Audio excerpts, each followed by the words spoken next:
Labdien! Labdien!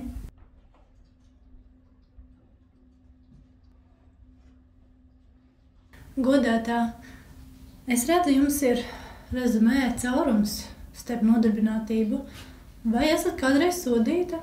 Ja tā konfekte, ko es vienreiz ieliku kabatā, skaitās, tad jā. Es skatos pēc jūsu CV, nevar īsti saprast jūsu politisko pārliecību. Mūsu uzņēmumā šobrīd tiek atzīta tikai un vienīgi politiskā partija. Nevaru īsti atbildēt uz šo jautājumu. Mūsu telefonsarunā jūs īsi minējāt, ka šobrīd audzināt meitiņu. Vai arī esat turpmāk ģimenes pieaugumu plānojusi ģimenē? Cilvēks domā, Dievs dara, bet vispār es nesaprotu, kāpēc jums ir nepieciešama visa šī informācija. Personas datu glabāšana darbinieku atlases procesā. Kādi dati ir jāglabā un kādi nav.